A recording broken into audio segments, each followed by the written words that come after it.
परमेश्वर का पवित्र वचन। मत्ती अध्याय 8। वचन को पूरा जरूर सुने। जब वह उस पहाड़ से उतरा तो एक बड़ी भीड़ उसके पीछे हो ली। और देखो, एक कोढ़ी ने पास आकर उसे प्रणाम किया और कहा, हे प्रभु, यदि तू चाहे तो मुझे शुद्ध कर सकता है। यीशु ने हाथ बढ़ाकर उसे छुआ और कहा, मैं चाहता हूँ, तू शुद्ध हो जा। और वह तुरंत कोढ़ से शुद्ध हो गया। यीशु ने उससे कहा, देख, किसी से न कहना, परंतु जाकर अपने आप को याजक को दिखा और जो चढ़ावा मूसा ने ठहराया है उसे चढ़ा, ताकि लोगों के लिए गवाही हो। जब वह कफरनहूम में आया तो एक सूबेदार ने उसके पास आकर उससे विनती की, हे प्रभु, मेरा सेवक घर में लकवा रोग से बहुत दुखी पड़ा है। उसने उससे कहा, मैं आकर उसे चंगा करूंगा। सूबेदार ने उत्तर दिया, हे प्रभु, मैं इस योग्य नहीं कि तू मेरी छत तले आए, परंतु केवल मुख से कह दे तो मेरा सेवक चंगा हो जाएगा। क्योंकि मैं भी पराधीन मनुष्य हूँ और सिपाही मेरे अधीन हैं।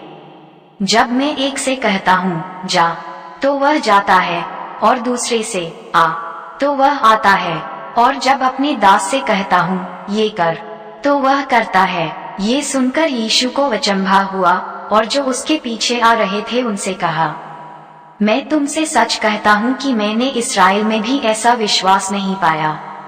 और मैं तुमसे कहता हूँ कि पूर्व और पश्चिम से बहुत से लोग आकर अब्राहम और इसहाक और याकूब के साथ स्वर्ग के राज्य में बैठेंगे, परंतु राज्य के संतान बाहर अंधकार में डाल दिए जाएंगे। वहाँ रोना और दांतों का पीसना होगा। तब यीशु ने सूबेदार से कहा, जा, जैसा तेरा विश्वास है वैसा ही तेरे लिए हो। और उसका सेवक उसी घड़ी चंगा हो गया।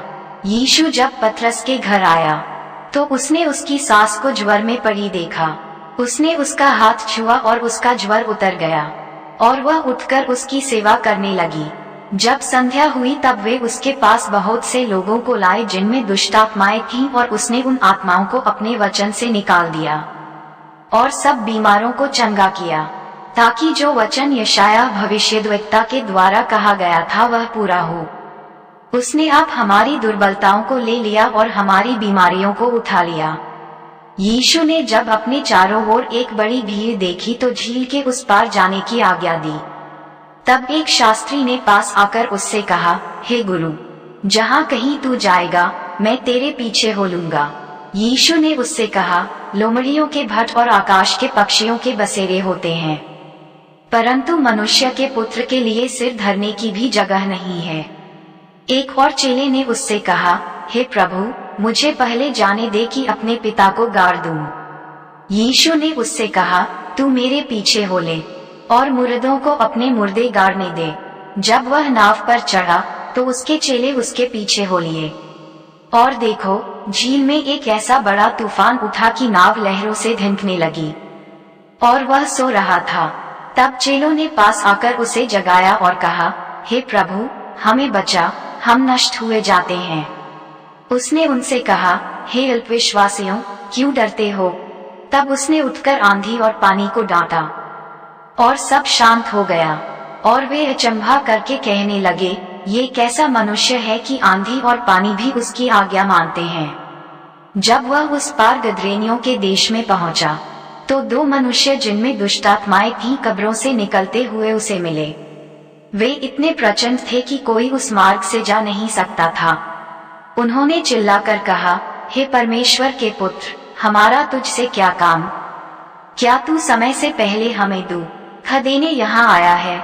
उनसे कुछ दूर बहुत से सुअरों का एक झुंड चर रहा था।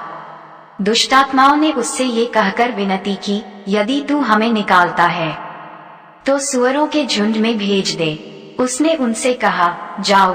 और वे निकलकर सुअरों में बैठ गईं, और देखो, सारा झुंड किनारे पर से झपटकर पानी में जा पड़ा और डूब मरा।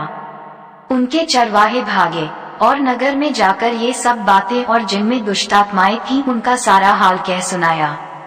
तब सारे नगर के लोग यीशु से भेंट करने को निकल आए और उसे देखकर विनती की कि हमारी सीमा से बाहर चला जा। पढ़े गए वचन से परमेश्वर आपको आशीष दे। हमारी तरफ से आप सब मसीह भाइयों को जय मसीह की।